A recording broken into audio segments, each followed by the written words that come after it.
No. What's your funniest story?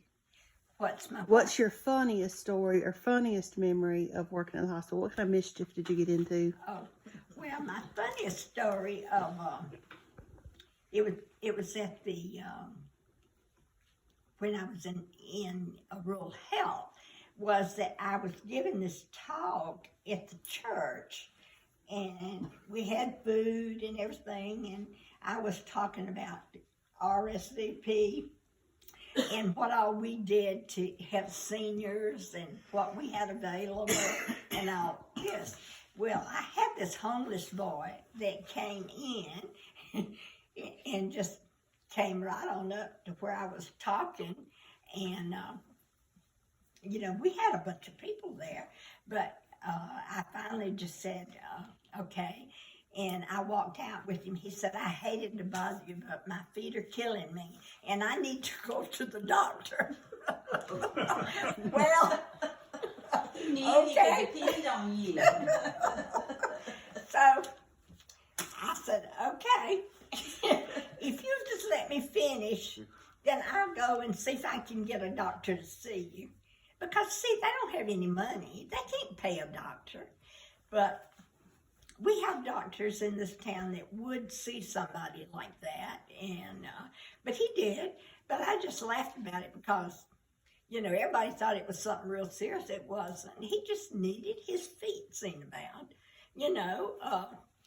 For him, it was important because that Yeah. was his mode of transportation, was his feet. Well, usually when I take him to the doctor, the doctor would give me a cut rate if he didn't see him for anything.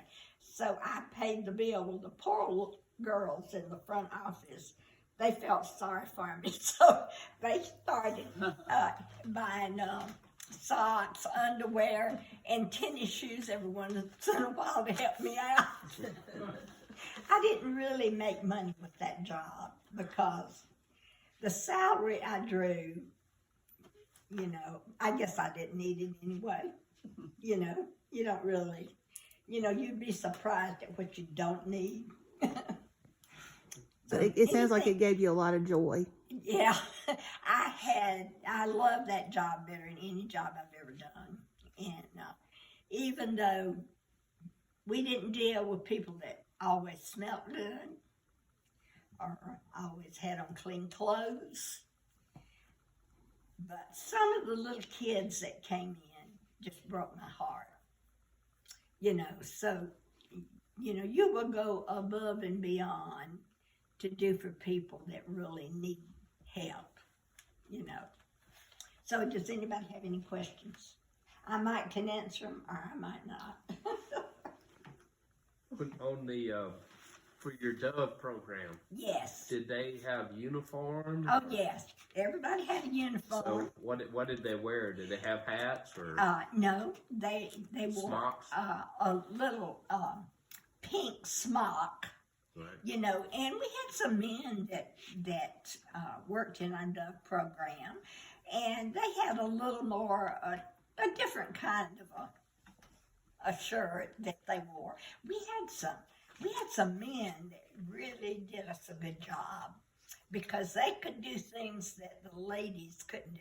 They would get up and change a light bulb. Right. They would. Those are little things, but they're important to you patients. So. When Dr. West was here, they delivered babies and operated on people. And Oh, yeah. Now, according to some things that's been written, Dr. West said that he delivered 4 babies a month, and I don't remember that many because I worked up there with him, but we could have, and also. Dr. West was just, he just did whatever. He said he did 2 surgeries a week. Well, I thought we did 2 surgeries about every 2 or 3 weeks, but, You might have done some on the side. Yeah, but know, he was a He was a joy character. to work with, you know.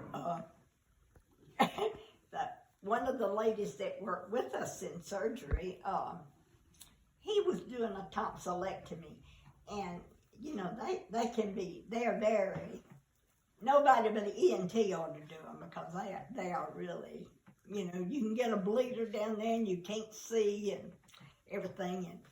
And Dr. West was getting very upset because he couldn't find the bleeder.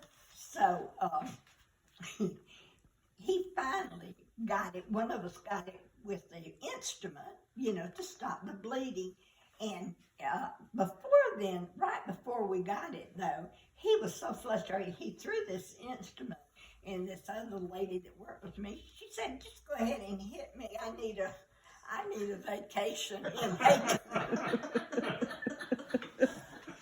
So, you know, I won't ever forget that because the look on his face was just, he realized that he was, you know, and about that time we was able to clamp the bleeder and he could burn it, you know, but with good reason. I was upset too because I'm seeing all that, I was sucking all that blood out, you know.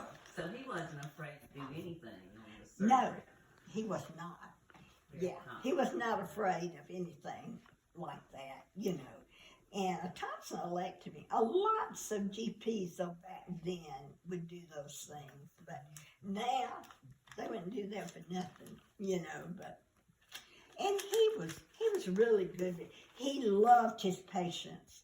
He was so good with old people, you know, which I guess that's where I am now, but but he was very good to his elderly that really. I remember him. He healed a lot of people. Yes, he did. And I know that your mother knew him because I can remember your mother coming to him. She did. Yeah. My husband almost lost one joint of a finger, and he said if it hadn't been for Dr. Mason West, he would have lost it to anywhere else. But he was so patient and didn't, you know, kept working, and he credited Dr. Mason. Yeah, and you got to get, you know, everything, all those tiny little nerves and everything. He could do that. He never was in his office on time. I felt sorry for the people that worked in his office because they had all those irate people there waiting on him. But if something came in, like you said, he'd just taken his time because that's something you can't rush, you know, and work with it. I have enjoyed my career in healthcare, and there's been a lot of good times, but there's been some really rough times too, you know. And I'm sure all these other people that works in healthcare knows what I'm talking about. Well, Sometimes and even the me. story of you crawling in the window to get to my grandmother. What? Oh, yes.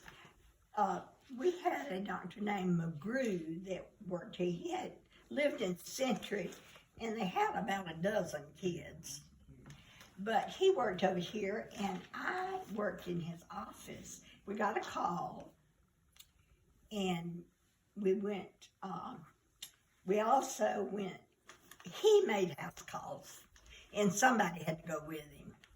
So I always got to go with him where I wanted to or not. But your grandmother, we went to her house. There was nobody there. We knocked on the door. We couldn't get in.